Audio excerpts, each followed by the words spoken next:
How are you? All right, how you doing? Pretty good, huh? I want to know, did you receive an When did you send it? I've been trying to send it all morning. Uh, so I did it on B2, what's the B2L, because sorry, it wasn't going to Gmail. I'm having trouble hearing you, hon, but have you been sending me an email through Northeastern? Yes. And if it's personal, let's talk after class. And if I didn't respond to you, it's because I didn't receive it, but we can resolve that. Okay, thanks. Okay, let's do that privately after class so that, I like to respect the privacy of our students. So please feel free to hang in a little bit longer after class. All right, thanks. Always welcome to call me. You know my cell number, right? Okay, yeah. Okay. We will begin in 2 minutes.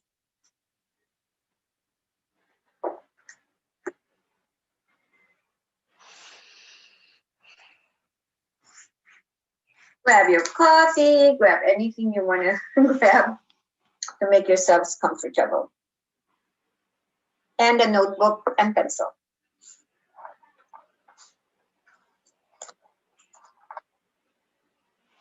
So I see Evie, Alondra, Mandy, Latoya. Could someone else call out names so that I can quickly take your attendance? Anyone else?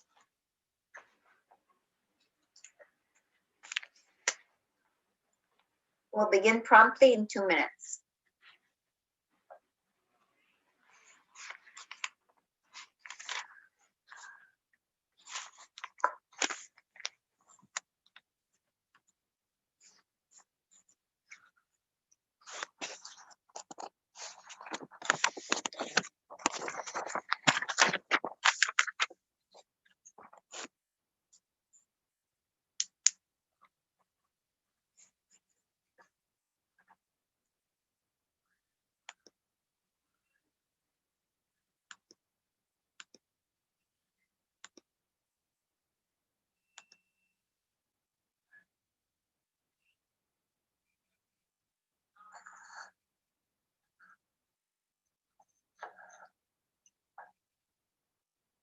Okay, students, good afternoon. We are at exactly, maybe I'm half a minute early in beginning my class. I'd like to welcome you to your other session, and I look forward to spending some exciting weeks with you and sessions. If I do not have your name, I would like you to call it out. I have Evie, Alondra, Mandy, Latoya. Anyone else just joined us? Hannah. Anna. Hannah, yeah. Anna, your last name, hon? Rust, R-U-S-T. Okay, thank you, dear. Anyone else? I'm waiting for 1, 2, 3, 4 more students. Yesenia. Thank you, Yesenia. Who else? That's it? Okay. As they come in, I hope that they will let me know. Today, we are going to cover at least 2 chapters. One of the chapters, as we look, I try to follow my syllabus, and I know we're supposed to be wrapping up chapter 2 and moving to chapter 3. And then I'm going to definitely cover a PowerPoint with you, which will kind of tie in with everything. The implications for teaching and learning. As adults now that you are, and of course, in a semester, a senior person, we know that prenatal and postnatal factors impact learning positively or negatively. We also know that the genes which they bring with them will fully be impacted upon the postnatal stage. We've established that. So there will be positives, negatives, but from that moment on, after the child no longer depends on the umbilical cord and whatever is happening in the mother's womb impacting this child, from the first moment of postnatal, everything will be evolving. What the child hears, sounds, biological needs being met, response, positive response or negative response, the crying for that diaper change, for hunger satisfaction, for emotional stability, the embracing and the cuddling, etc. What happens after that? The child is out of infant stage, which is 18 months, and now moving into toddler. And his life has suddenly evolved into something so beautiful because now he's discovered sometimes his speech and loves to hear himself say no, no, no, no, or me, and busy discovering that he can put one foot in front of the other and not walk anymore, just not calculating how he will step one foot in front of the other, but now I can run. But then this child is being prepared for school, and where you come in, unless we're talking to you as a parent as well as a teacher. There are implications for teaching, and it is not easy. Differentiation of instruction plays a big part. And unless we see the children as unique, the child as a unique child, who brings with him his home experience, positive and negative, because nothing is all positive, nothing, hopefully not, but sometimes it is, which is sad, too negative.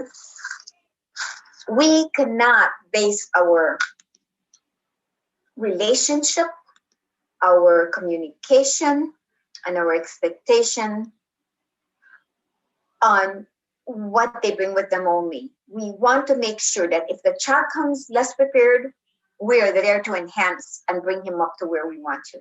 If the child is over prepared because he comes from a family that has totally prepared him, they're all going to be equal. But as they're equal, their needs will differ.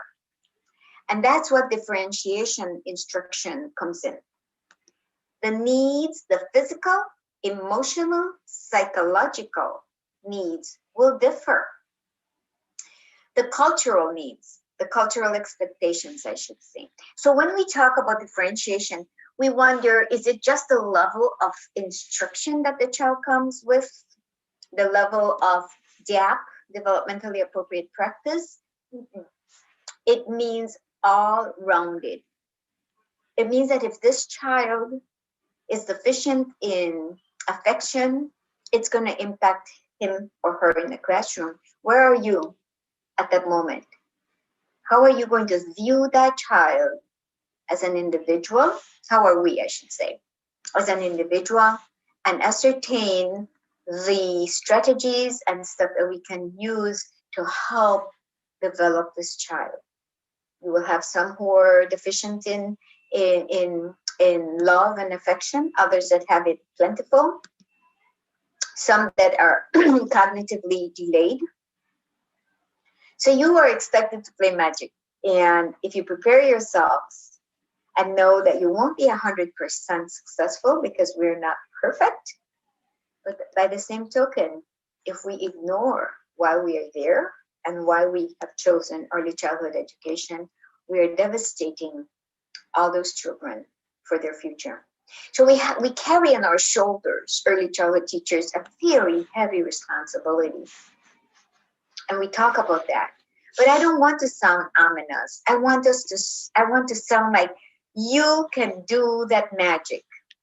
If anyone else, you can do it. I can do it, because that's what we're preparing for. And I always equate it with those who are studying to be a doctor. They know that every single era or every single day or year, something will be there to what? To slam back them and say, you are not prepared. Who was prepared for this pandemic? But did the doctors and nurses, the first responders, did they say, oh my gosh, when I studied nursing or becoming a doctor, I never expected that I would have to deal with a pandemic. Not in this era. No, what they did was they delved into it. They learned as they went along. They read, they listened to their training. and they got professional development, and they got exposed to this is what we need to do. They didn't sit on their laurels because more people would have died. So I hope that I'm making some sense, because yeah, that's the medical part of it. But unfortunately, fortunately, we don't just look at the medical part because we're not doctors. But we look at the physical, the emotional, the social, and the entire development of the child, the cognitive development of the child. So we have 4 to deal with. And so where are we and how are we going to move ahead? And that's what I'm going to try and help you with. So implications for teaching. And this let's look at the aesthetics. The aesthetics mean that around in your classroom, how safe, how attractive, and how useful are the things that you are bringing or have put in your classroom. Aesthetically, it must be attractive. In terms of how you set up your tables, your centers, the lighting, the colors of the wall. Unfortunately, if you work with a public school, you can't help that much. But you can certainly put up some anchor charts that are useful. In this case, because you're with young children, you're going to be putting up visuals on those anchor charts. How to tie a shoe, it will be showing them. Anchor charts teach. They complement what you're trying to help children learn. See? So we call them anchor. You're holding on to those and you can refer to them. And the child has to have it at eye level. We also look around to see that the products in your classroom for possible, this book talks about lead poisoning, but there's more than that. We're fortunate, and I don't know if I brought this up, that America has ceased and desist in selling products with lead, but not other countries. And our country, we belong to the world market. We bring in products from different countries, yes? So we have, for example, the Asian or anything made in China, we know that they have not banned lead products. So we need to scrutinize and make sure that these products, the toys and whatever, are not put in the mouths of the babies. They don't do that. Pencils are no longer made with lead. Nothing in America after the 60s have lead in them. However, we're not accounting for the fact that prior to the 60s, we were using lots of lead-based products, from plates and glasses and products. So if indeed they're going to prepare your classroom and scrape, of course, all Board of Educations know that they must have lead abatement. Even if you are changing just a window, it is the law. So we are protected somehow, but we're never 100% proof. Your job is to ensure that your teaching environment is conducive to the health and to the that it's appealing to learning. I have visited classrooms after I retired for colleagues of mine that are administrators. And I am taken aback with how I see under the teacher's desk piles and piles of papers that the students have done and given to the teacher. And I wonder, did they ever correct those papers? And corners, piles of papers and stuff that should not be there. And where are the eyes of the administrators? But where is the teacher coming from, and what is that teacher doing? Is that teacher using the classroom as an example of what learning is all about? So from the moment you become a teacher and you set up your classroom and you execute your lessons and you continue to plan, all these are what we consider implications of teaching and your continuous professional development. So I think that wraps up that part, right? But they also talk about, so I don't want to elaborate too much on lead because we have that a little bit under control and it is the law. But we have children that come with diabetes. We have children that come with different physical, I want to say hurdles, challenges, I want to say. Obesity. We are having more and more children born with that diabetes, the juvenile diabetes.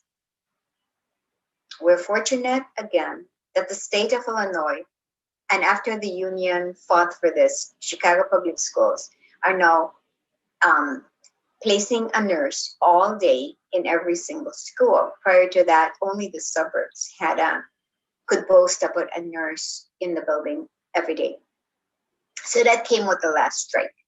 And why did this happen? Because the teachers had to show, the administrators also backed it up, that we were having more and more children come, not just with obesity problem, diabetes, spectrums, and tube feedings that were needed, etc. And the lay teacher like you and me, we have no training on that. So that again is in place for our students. What does the nurse do if children have diabetes? They come in every hour before and after meals, and they check that child. They will give the child the insulin, etc. It also has become important because any medications that are needed for these children, you and I are not trained. The office staff is not supposed to be doing that unless it is a mandatory requirement because the nurse is otherwise occupied. Case manager takes this. The case manager will probably be asked to fill in the counselor, but it is established that the health provider is more prepared to deal with this. So this is where we are fortunate. However, diabetes, as we are told, is a chronic condition that affects how the body metabolizes sugar. One of the most common childhood diseases. One of the most common childhood diseases. We haven't thought about that because now it's growing because of the diet, the lack of proper nutrition that's being given to our children. And because poverty impacts a great deal in this area. And we must pay so much close attention because once a child at 2 years old can be diagnosed with diabetes 1, that child must be on insulin. Because if he does not get insulin, or she, every single day, progressively his or her vision will be affected. And at the early age of 14, 15, that child will become very much visually impaired. I don't want to say the word blind, but that's what it is. So juvenile diabetes was ignored for a long, long time, 30 years ago. It is not. It has become so prevalent that now we must pay close attention. So that's clear. Obesity. We went through the 90s,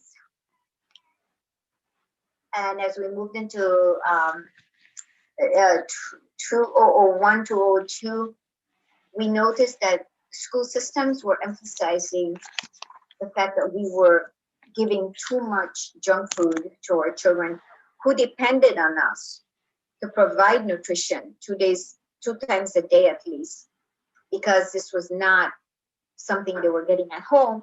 But then were we doing them a favor by serving pizza and hot dogs and stuff that would not benefit the child? So we moved into that part. We moved into measuring and balancing the amount of food we were feeding them in schools. But then they went home, and not because of poverty only, but people who were not preparing meals and they were running to a fast food place to pick up food, etc. So our children in America have been fed too many foods that are not nutritious, and you all know that. So we try to treat ourselves to fast food. We should not use that as a stable. It is extremely important that you understand, teachers, that our grandparents may have had a lot of, I don't want to use the word ignorance in terms of of insulting. They didn't have the background information you have, but believe me, they didn't have the book savvy. But when they got into that kitchen and they prepared your eggs and your mother or your father's meal, they were preparing nutritious food, even if it was just beans and rice and plantains and whatever they did. And that's what, no preservatives. So in those days, maybe dementia and all that, they were abated. It was balancing, not having as high a number of all these diseases. So today, the more progressive a country is, the more we're apt to be giving children things they don't need. Okay? So if we don't have the lead to worry about, we must worry about the proper nutrition for our children. You have a part to play in it, only to a certain extreme, to a certain level, because at home, yes, you can control that. But in school, you rely on the administration, the Board of Education, to help with this. We are now looking at the fact that children who come to school, depending on the breakfast, the lunch, and sometimes we do give them a snack before the after school program begins, and that is good. We also must keep in mind, as our book tells us, children, and as I have experienced, have to have something before they go home if they're in an after school program, because either the parents are delayed in making dinner or they don't have enough. I'm talking about some urban schools in areas that have high poverty levels. Others don't have this problem, but we're not addressing working, all of us, in an affluent school, an area where the high economic level is at. We're either in the middle or in the low levels of economic status of our children. We must keep all this. When I talk about individualization and the differentiation, all this comes into play. And I'm not even addressing the child that comes to you with the alcoholic syndrome because mom smoked or drank or whatever when that child was in the womb. We have yet to cover that part. So when we differentiate, I'm going to wrap this part up so as not to spend so much time on this, because I think you get the gist of it, is that we are going to see the child. We have still high expectations for all of them, but some will need a little more attention or a lot more attention in terms of your teaching, your strategies that may not work for 1/3 of your students, so you must be creative. And so we see the big picture. Don't put all of them in the same category of needs, the same category of expectation, but not of the needs. And I think that's what we want to take away from differentiation of instruction.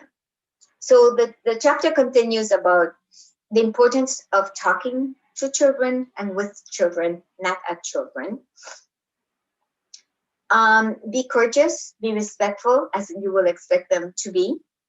Have them work together in projects. It's amazing if you step back and hear their little conversations and allow them to teach each other and agree to disagree, and you're there to monitor. But also, these are developmental skills that are amazing, and we call them cooperative cooperation, cooperative learning, etc. So we also need to, when we encourage our students to stand up for themselves, it's not saying, look, I'm not interfering, you two are in a fight or in an argument, settle it. No, you're setting the stage for these little ones, and you're saying, you know, I believe that both of you did not mean to hurt each other. So let me do this. I'm going to set 2 chairs facing each other in a section where you have some privacy. Go and talk about your disagreement, what caused you not to want to be with each other. Once you finish discussing it, motion to me, and I will give you this amount of time, and I'll come and see what you have come to conclusion with or what you have resolved. I guarantee that these children will end up shaking each other's hand or even hugging each other because children are like that. But when we start reprimanding and we start pointing a finger, which we shouldn't do, one against the other because we like one more than the other, which should not happen. That's discrimination in itself. Is that we are not allowing children to problem solve. And we're also actually showing that we are putting one child against the other by saying, well, you are always pushing someone. Those statements should never be made. So let's encourage them to solve their little problems. You don't want them to kill each other. You don't want them to hurt each other. So your eyes are always there. But there's nothing better than giving that autonomy to these little children to show that they indeed can resolve those little problems. And if they can master that, you're preparing them for more difficult problems that may be really in need of resolving, you know? This is not as common. It doesn't happen as common when children come with other siblings at home. They have siblings, of course, not at home necessarily, but the siblings are constantly bickering with each other because it's normal. And when mom says, stop it, you know, and intervenes, she's hoping that they will settle it until she feels that they're going to go to blows. But the children learn from their experience how to defend themselves, stand up for themselves, talk back to each other. And sometimes children don't have siblings. I have an only child, so she has 3. I only had 1. And I saw how difficult it was for her to even stand up for herself. And I found ways of, you know, becoming a coach or joining Girl Scouts and actually giving her opportunity to fend for herself and to see that she was not now the world revolved around her. She had her peers that she needed to learn how to deal with. So we work with that in the classroom. We teach them to problem solve. What else do they tell us? We have, of course, we are going to take time to teach the social emotional classes. And I know that most schools schedule this. Here the book talks about cyberbullying and all that stuff.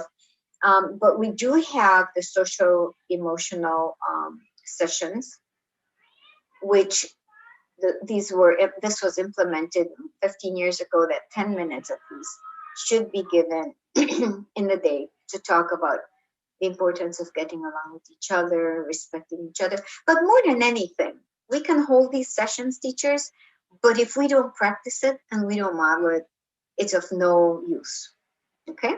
So we model that, the way we speak with them, the way we respect them, the way we expect them to respect us teachers, and each other. And believe it or not, you will have a big impact in your with your children in terms of implication for teaching, because if you don't have this, children cannot learn. So we do want never to use the word punishment. We want to use consequences. The word punishment should be eradicated from the books when it comes to children and everyone. You know, well, older people, we can deal with that later. But young children need to know the word consequence. The difference between punishment and consequence is that punishment hurts emotionally, physically, in every aspect. In self-esteem, it lowers. And the child acts okay because of fear of punishment. Consequence comes attached to that word consequence is let you know why you have to have timeout, why you have to not be a part of this group for a few minutes. You will sit with me. Why you will be removed from this lovely activity that everyone is doing until you come to terms that you're going to stop kicking. And I will time you, and it depends on the age of the child. You don't remove the child for too long, but you let them know you're timing them and that you will bring them back for a longer time if the comportment continues. So the consequence is explaining, letting them articulate what they see and what they know that they did that was unacceptable, Don't use the word bad. And there's a big difference. We've gone from grandma or grandpa holding that belt and hitting people, hitting children because that's all they knew. You can't blame them. Corporal punishment was very big in the olden days, even in the schools when I was being brought up in a Catholic school, very much so. To the point where you do not want to ever use corporal punishment, but neither do you want to use emotional, distraught statements that can lower the self-esteem of the children. So we use consequences, but along with teaching that this behavior is unacceptable, we're at the same time teaching them what is to be expected. Okay? We never give time out and have a child in a corner, ever. Not only is it illegal, but it is not good for his emotions and his self-esteem. And that is, again, physically, whether you believe it or not, and emotionally abusive. When you remove them, you can send them to their seat for a minute or sit them next to you because they're seeing how much fun the children are having. And you're saying, I'm counting down. And when I say time is up, I'm going to send you to join your classmates. But I'm keeping an eye on you to see if you will continue what you know was not acceptable. And if the child repeats it, you are consistent. So this is an example of consequence and implication for teaching. You're teaching at the same time. Now I'm moving away from standards, academic standards right now, because we do follow those standards to teach the academics, right? But with academics come what this chapter is focusing on, the social and the emotional development of the child. And early childhood education in this country has gone from one extreme to the other. We have said, okay, they have to learn how to read and write at the earliest level. And then we have forgotten to lay the foundation. And when a child goes to preschool, a child goes to learn to socialize, to learn to listen, to practice listening skills, phonemic awareness. That are the steps that will lead the child to learn how to read. And you're going to have a lot more classes on this. I'm very fortunate that I'm also doing the 325 for Northeastern, and it is the literacy course, the literacy course for the children, children's literature, and a lot of this will be repeated there. But then we're moving on because we have a couple more chapters to cover, and I don't want time to run away from me. So stop me at any time, ask me any questions. I really would like to know that I'm clear with what I'm saying to you. So we want to make sure that cyberbullying is not happening, but with early childhood, does that happen? I think the classroom bullying does exist. How, though, are they connected to cyberspace? And that comes immediately, I think, after third grade. I don't know, second graders, unless they have siblings that are enticing them to use this kind of stuff. But we also must be vigilant that this is not happening. Zero tolerance for any child that is excluding another, or any child that is calling any child other child names, or looking upon that tattered child who doesn't have the clean shoes or the clean clothes, now they wear uniforms, to ever be singled out, okay? And I think I gave you all the story about the pearl necklace. Is this the group that got that story? Yes, help me out. Yes, we heard that story. Yes, thank you. And that story was done purposefully so that we know the impact of the teacher's reaction when a child has less than others. And I hope that we can continue modeling what we want our students to learn. Now we want to look at books, and here are some of the things we can do to help ensure that racism does not become rooted in children's lives. There have been experiments, teachers, where racism is the belief that one particular race is better than and superior to other races. That's racism. Again, that's the definition they give us. The belief that one particular race is better than and superior to other races.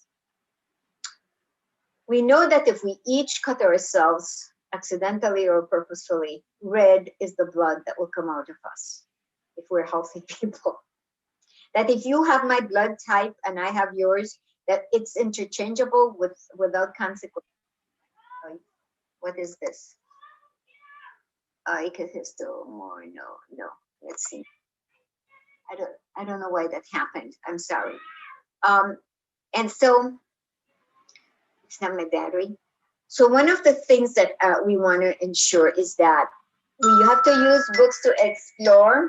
I'll call you back, okay, hon? Thank you.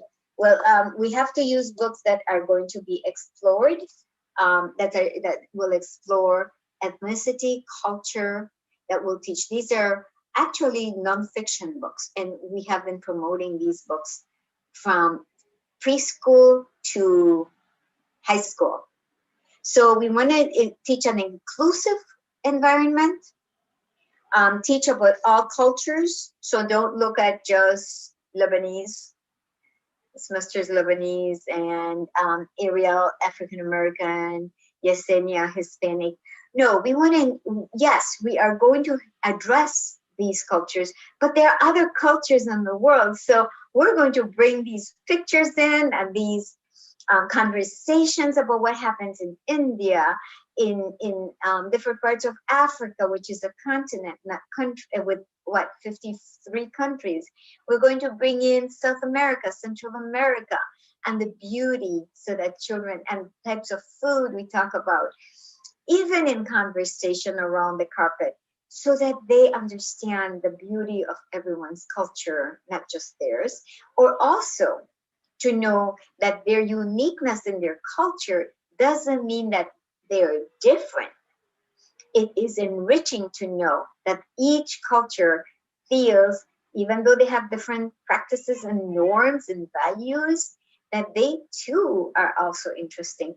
And it comes to mind when in my school, the one and only school I was at, which I've mentioned to you, what we did was we had a culminating activity at the end of the year, which every classroom, every grade level, if I had 3 first grade classrooms, we had what we called, it's a wide world after all, but that was the theme, where we all celebrated cultures from all over the world. And the whole school resonated with flags and pictures, and tables on the outside were showing what we call the arts and crafts from different countries. It was so beautiful. And so we tried to create a respect for culture by doing that.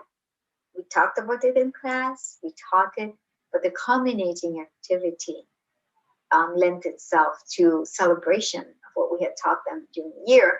And of course, the song, It's a Small World After All, Y Muy Pequeño El Mundo Es, which is in Spanish, and it's in French and many, many languages. So, you know, we talk about including culture in our teaching. Let's make it fun. Let's make it realistic. 1 month, we're going to have someone dressed in the garb that they use in a particular country, you know, and it doesn't have to be expensive. And then the next time we'll dress like another country. We'll talk about the food, and we got into that practice of, okay, I have more Mexicans in my school, in my room, so I'm going to celebrate Cinco de Mayo and all that. We were forgetting that other cultures should be introduced to these children. Or we had more African Americans than Hispanics or Caucasian, and we forgot that our African American children also needed to learn about the practices and culture, the celebrations. In some schools where there are more Hebrew students, they don't celebrate Christmas, but they celebrate Hanukkah and all that. So bringing all this in a very pleasant way. You're expanding not just the knowledge, but every child says, hey, I'm not just unique in the way I eat or dress. Look at all of them. They all have their own uniqueness, and that is to be celebrated in addition to language. So we cannot avoid talking about racism, and we cannot avoid having children actually talk to us about how they, all the media that's going on, just temper it, because children can go on, and you don't want it to go off, kilter. Last thing we want to do is ever put some fear in them. The reality is there, but it begins with us in this classroom. How we love and respect each other, how we embrace each other, and you will be the role model. I will be the role model. So we also look at the implications for teaching, which talks about, look, you're an advocate for children at all times. So look and make sure that you, mandated reporter, that's what you are. Okay, I don't know if you've gone through that training, but we all do every year as teachers, as professors. And if you go into a public or private school, you will have to be trained on this. But the mandated reporter is where the reporter is someone who is required by law to report to proper authorities, usually the Child Protection Agency, CPS, or DCFS, that they suspect that a child is being abused or neglected. I just caution you very much in that you do have a principal, you do have an AP, you have a counselor. If at any time you suspect that a child is going through some form of abuse, you're not investigators, you are reporters. You will be the first to make sure that you're calling it in, but by all means include your principal or AP or counselor. They need to be informed, because once that call is done, which is your responsibility, you can also, you will remain anonymous because you have, reported, and they will not implicate you, but also you will be given giving the first, you will be given giving the information backed up by your administrator, who now has to enter this into the system with the law department at any board of education that you belong to. And you do not want DCFS to also call the school and say, I'm on my way there, and the administrators are not aware of it, okay? So again, you are saving the life of a child, and you have others supporting you, because we are all about children. Too many times you have heard that if a teacher had only intervened when they saw this child coming to school, not too long ago, this little boy that was being abused and was buried by his parents in the backyard, not too far, he was coming looking pallid, sad. Where were the teachers? I don't remember the child's name. It's not that important right now, but many children, but this one was so predominant. It was so predominant that these children could have been saved. So don't jump to conclusions, but you must report it and let them do the investigation. Usually, once you have done the report, it can be done in the counselor's office. It can be done in the principal's office in privacy. They will be there awaiting for the officials to come, and they will say, before the child is dismissed, we're going to be here, and they'll take the case or the investigation over. So don't feel that you're jeopardizing or your safety or whatever, but first of all, feel that you are saving the life of a child or removing that poor child who has no voice of his own from abuse. Okay, so that should kind of summarize that part for us.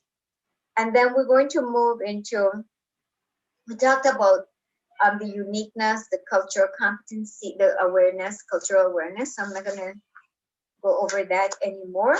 And then that brings me to the next chapter. And I want to do a review of my PowerPoint with you. And so we practice with Ariel, who was the first to join me. And I'm going to shift that now into my PowerPoint that you can see. Please tell me if you all, well, someone who cannot see the PowerPoint, please let me know. But I did practice with Evie at the beginning. Everyone is good. So I'm going to move on. Tie this into what my chapter was about. And then if we have time, I'll move into the third chapter. The nature of development revolves around biological, cognition, learning, and socio-emotional. Socio-emotional. What can theory and research do for I'm gonna have to move this over. It should be do for early childhood teachers or educators.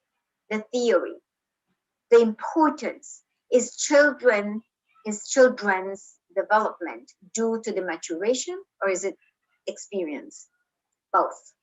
They cannot be separated.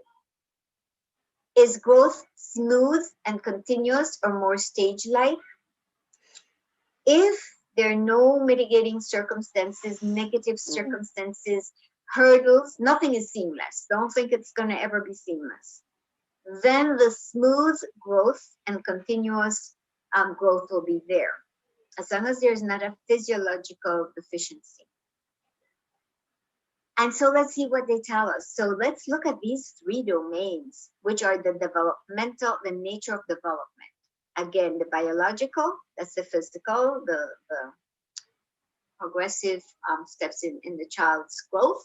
And we have been talking about the importance of nutrition, social, emotional, and everything impacting the health of that child's biological development as well as mental development, which indeed bring us to the cognition. They're all tied in, even though they have separated them three for us.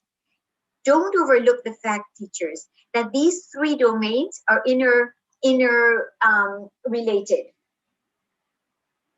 With the biological requirements given to the child, his nutrition, his emotional development will be impacted, right? And that brings them to the cognition, because cognitive domain is the understanding, the ability to be able to understand. And the child will only understand if you're giving him or her something to learn. And it's automaticity as well as intentional. The automaticity is there because at the moment the child is born, he or she wants to suckle for nutrition at mom's breast or at the bottle. The sounds around the child, everything, and the meeting of the child's needs, okay? And those are Maslow's hierarchy of needs, which we will cover. And so the socio-emotional has to be embedded in those two. You cannot separate them. So I'd like to bring that to your attention. They have broken down the domains in three, but they're definitely interrelated. And I hope that you can see what I'm trying to say here. So let's move on, and we'll see what this chapter leads us to. We can compare and contrast major theoretical perspectives. I have given you the theorists, and we will be learning from each other when we talk about them. We examine central developmental topics for cultural diversity, which I've talked about, and we articulate how developmental and learning theories explain children's growth and development. We are expected to know all that. A developmental theory is a systematic statement of principles. Again, when we talk about theory, it has been proven, it has been measured, and it has been founded that this is so, and the samples and the measurement did not just come from one sample. It was continually being examined. For example, let's use the vaccinations. The onset of these vaccinations, these are not the end trial. They will continue to perfect it. trial and error, experiment. Does it work? How long does it work for? 2 doses, but more than 1 is needed. We need all this stuff is what happens in a theory before they are fully implemented with effectiveness. As they look at how effective it is, what will affect the child, what will help the child's growth, and the effect it will have in the longer run. So this is what the theory is about. How does learning take place? Do you and I know that? We know from Gardner's theory of multiple intelligences that we all learn in different ways because of our genes and what we brought with us. Our inherited, our inheritance, we inherited our learning style from our parents or maybe immediate relative. Bottom line though, whatever we inherited or did not inherit it in the style, I'm not artistic, but I can do some art. I'm not musically inclined, right? Which is one of Gardner's theory, but I can learn music. The enhancement of my learning music is if I have been born with that intelligence. It's not IQ though. So if I have been born with musically inclined and I learn notes, as soon as you hear me at the piano, you would feel that richness coming from within me in addition to the pounding on the keys, not pounding, but the playing of the keys. And that's something I learned from my daughter's piano teacher. I am not musically inclined. I can sing, but I learned notes, playing the piano by notes. My daughter inherited that musical inclination for her dad. So when she played, you could feel it in her blood, in her system. And that tone and that production made a difference. Within mine was there, you know, you would say, okay, to me, stop playing, please, you know. But honestly, we can learn to play notes. You see, you can learn to make a cake, but the more ingredients you're putting in that cake will determine the taste and the satisfaction that you will get. When we deal with children and we look at theories, nothing is infallible. But children do change as they grow. And these theories are there to put them in place as what we can expect in a normal situation. Not everything is in a normal environment, right? We've covered that. So let's move on and see what else this beautiful chapter has to tell us, because time keeps going. Okay. We have here the various domains of child growth and development, and they're interrelated and they're independent. I will try and read it for you in case you cannot see it. It says the gross motor, the fine motor, the perceptual motor, the social, emotional, and creative, and the spiritual. These are all Howard Gardner's theory of development, and the cognitive, communication, and the language development, cognitive and language communication skills development. These are all the affective, psychological, and physiological development of the child. So we look at the psychological, physiological, and intellectual. The purple is the intellectual, the green is the affective, social, and of course the physical would be where the gross, the fine motor skills, and the perceptual motor skills are there. Those are your senses, right? The way you're using your touch, which is the feeling, the tactile, and then the fine motor skills and the large motor skills. We know that. What is very, very important at the age level that you get them in early childhood is how are we allowing them to be sociable? How are we contributing to their emotional growth, their creative, and their spiritual? Unfortunately, we tend to believe spiritual is religion, and it isn't.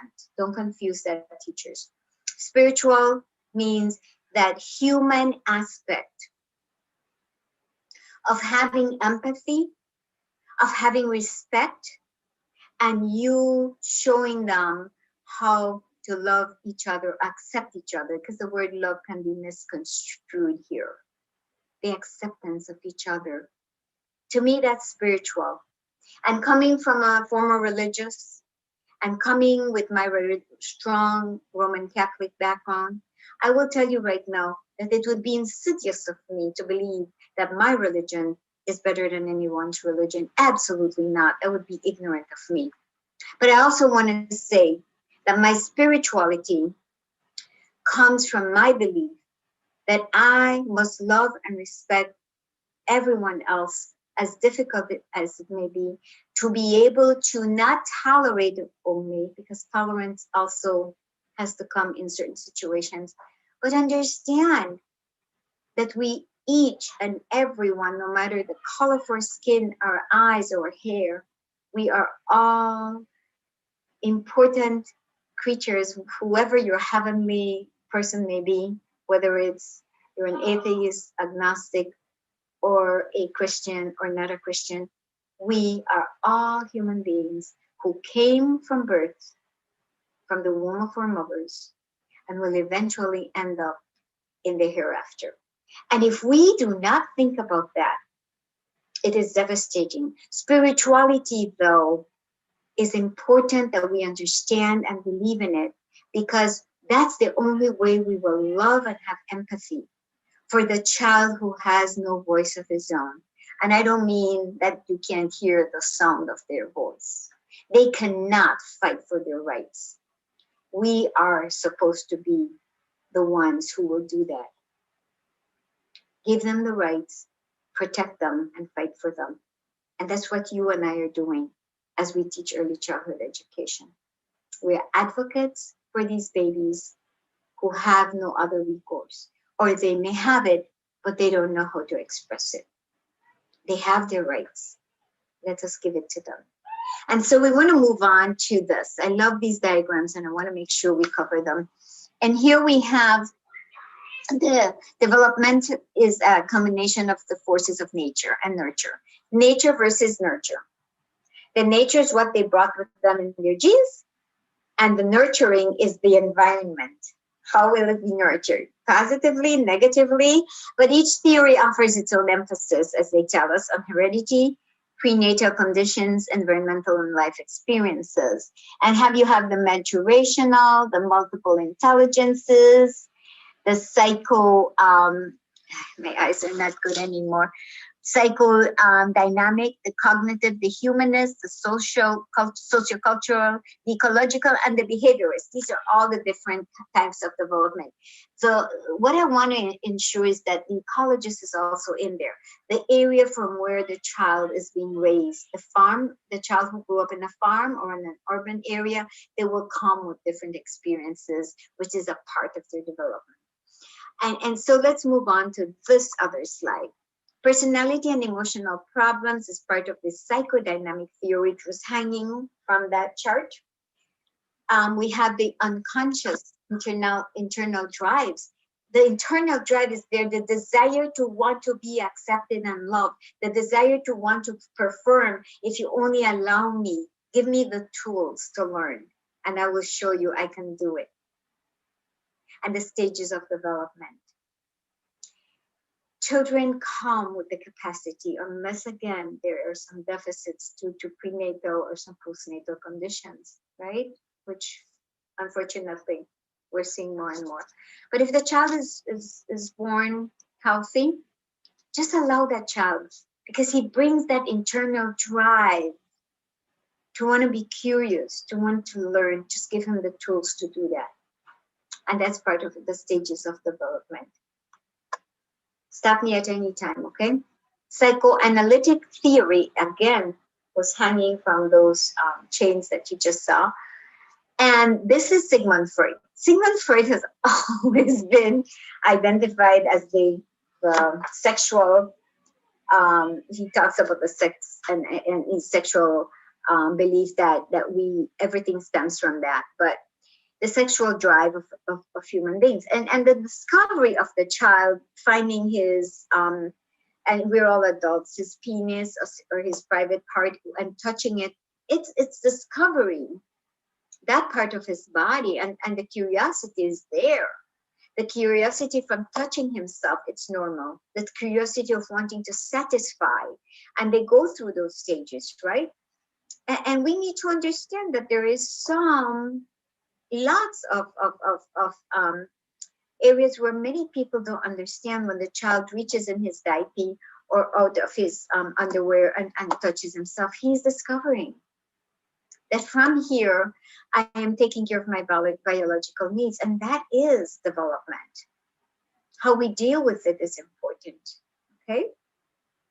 The drive for destructiveness. The toddler is this drive for destructiveness. He does not see that wall because he's going to run into it, that mirror. He's going to jump from the table to the floor. That distance doesn't matter.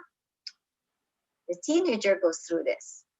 Mind you, you are not too far from having been a teenager. I'm far from it. Actually, I spent my teenage years in the convent, so my experiences are different than yours maybe. But it's normal to know that at 16, you don't have a care in the world. And then in this country, you can get your license at 16, and you feel that you're indestructible, nothing will happen to you, and that your parents are nagging, and that you're going to get in that car with your friends, and that you will definitely, everything will be fine, not realizing that there are other forces around you that you have no control of, as responsible as you may be, but you cannot be bothered with those cautionary remarks from your family, your parents, who you will find very nagging, tremendously irritating at that age. So we go from the 2-year-old toddler, destructive, the id, the ego stage, to the teenager, the pre-adolescent child, young person. So we're repeating this and this vicious cycle, teachers, that we see is that when we become old, we go back to, I really don't disappear from me. Are you there with me? The PowerPoint disappeared.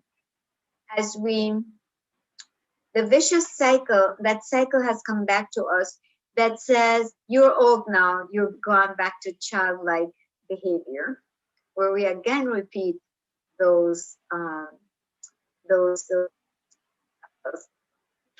So it is an interesting factor of life. And the more you study psychology, early childhood psychology, the more prepared we will be as we think about it. My internet connection is unstable. I hope nothing happens now. Okay. I don't know why it's happening. All right. So let's move on. If you have any question, the ego, super ego is I can jump, I can run, nothing happens to me. And I will give you a story. When my little girl was 3 years old, it's become a nightmare to me because it will never go away. We went to ice skate. Not ice skate. We went to do not the toboggan, similar. And there was a lake that was frozen. And thank God, my husband and I are right behind her, and she runs ahead of us, 2.5, 3.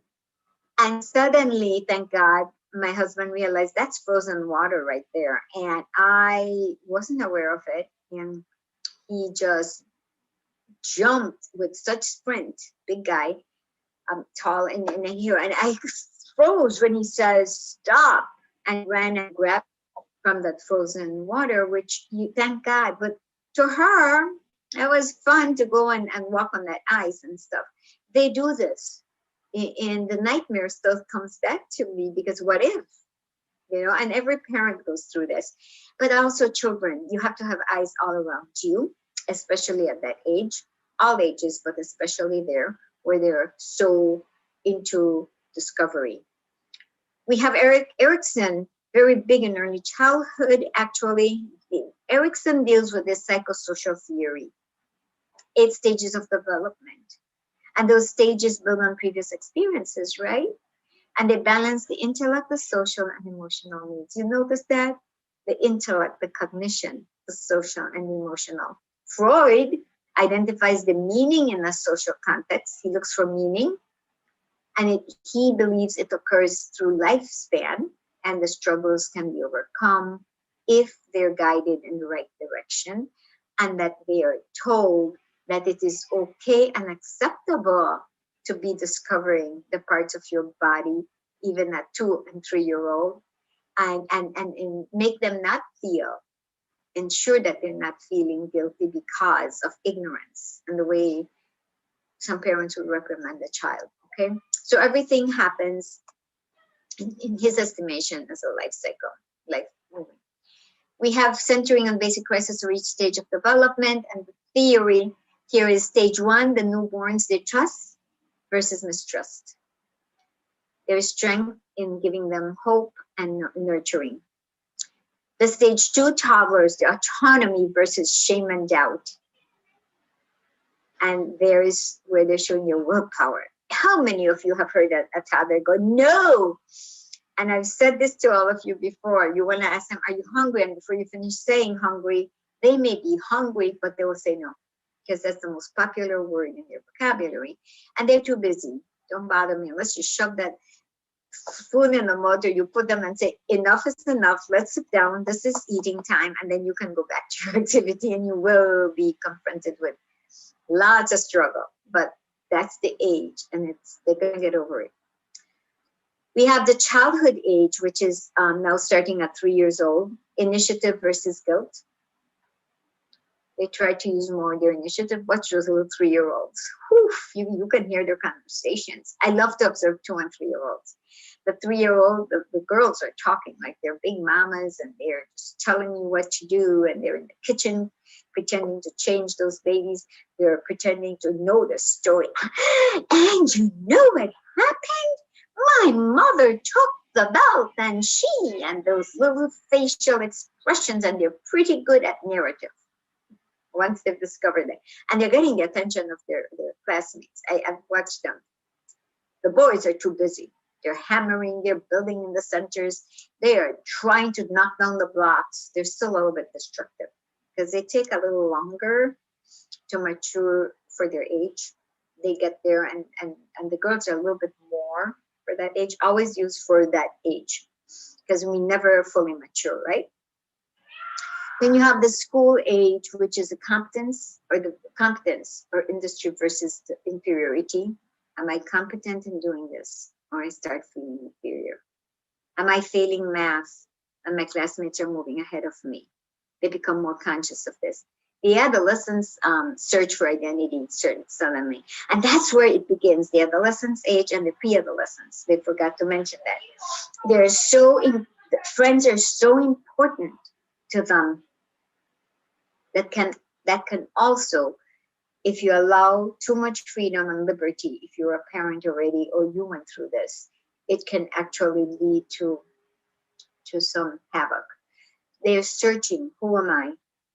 My voice just changed. I've gotten my period, and I'm on the way of becoming a man or becoming a woman, or already have passed through that first initial stage. Who am I? My emotions are playing havoc with me. The adrenaline is different than it was. And yeah, we go through those stages. The young adulthood, intimacy, love, and friendship versus isolation. We want to be accepted. And I want to bring out this to you teachers. This chapter, these combination of 2 chapters that I am reinforcing. It is at this age that gang members truly play havoc with these adolescents and young teenagers. The sense of belonging is so important to them that when they're not getting that nurture at home and that attention and that firmness and that supervision, they feel that they're more enticed. They find it more enticing when gang members promise them a sense of belonging to their family. And this, I remember, I'm not exaggerating this, but we were trained as principals when we were given a book at the beginning of the year of all the gangs that exist just in the city of Chicago. And then we would have experts come and talk to us Because within each school we have rival gangs, and they would explain to us that a lot of these young children, young adults, have not enough occupation, have not enough love and fostering at home, that they seek it outside and they're vulnerable to these gang members. So they become one of them, and then they have now put their lives in a lot of jeopardy. So this is where this information is coming from, in addition to psychology, because it's very much in the psychology books. So we have the intimacy, the grown-ups. Wow. Generativity, caring for the next generation versus stagnation. I'm in that age, in that group. And of course, old age. I'm still not old, but I'm heading there, right? So I'm going in between that grown-up level and your parents too, and your grandma, your titis. So I just want you to enjoy that. Yes, we we care too much.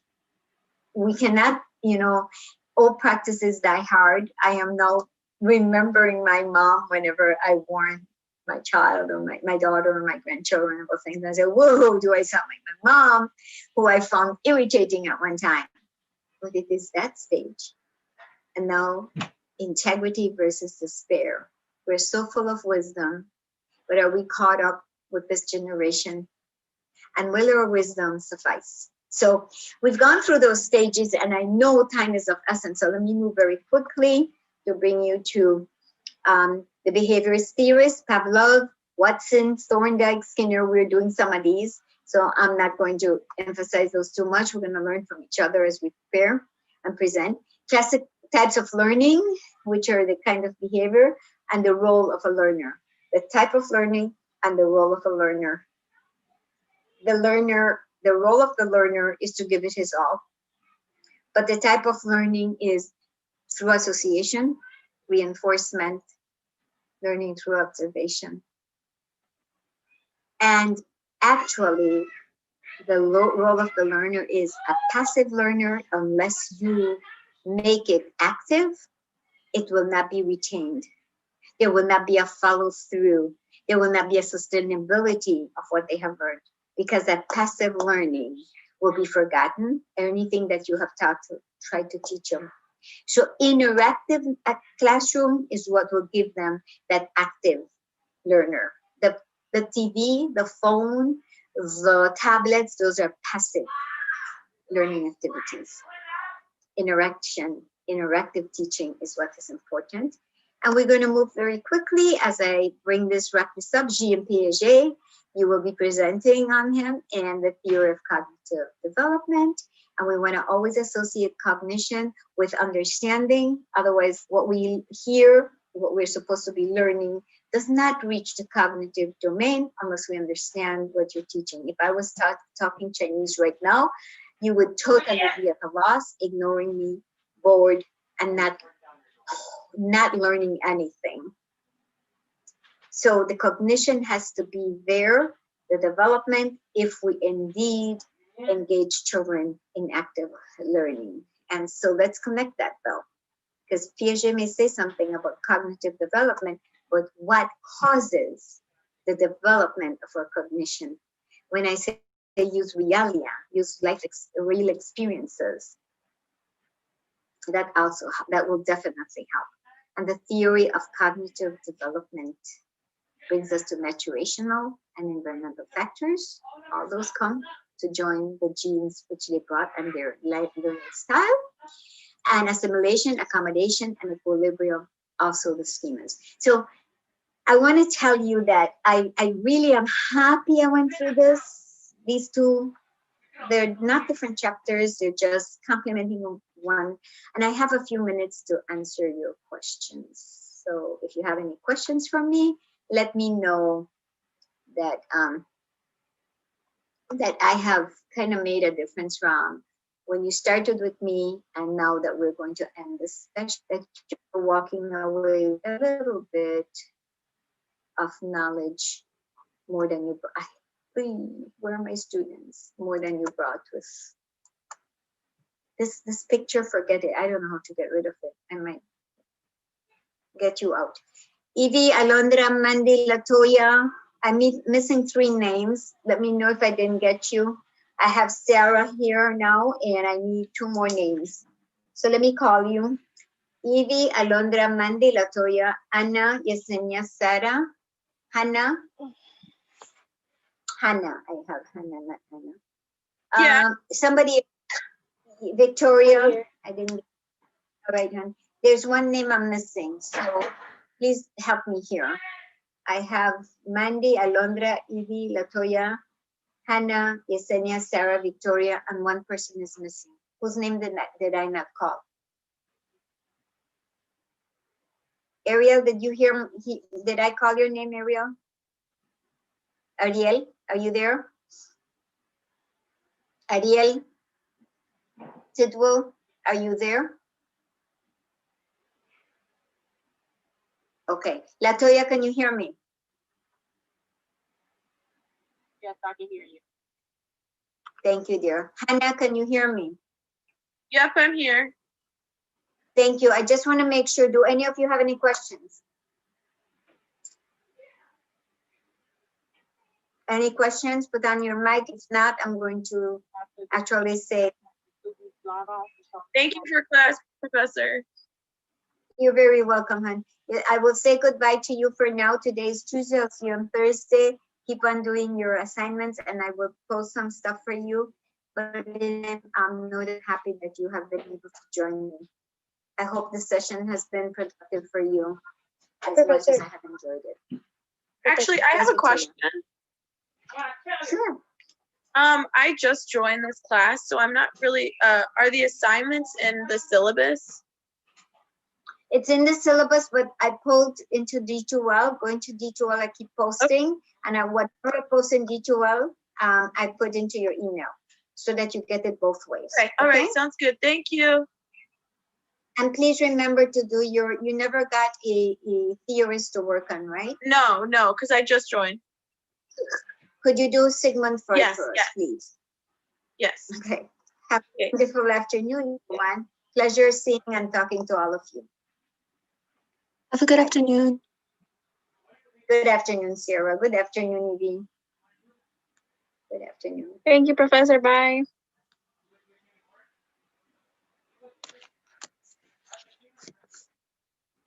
Hey, go to class, love.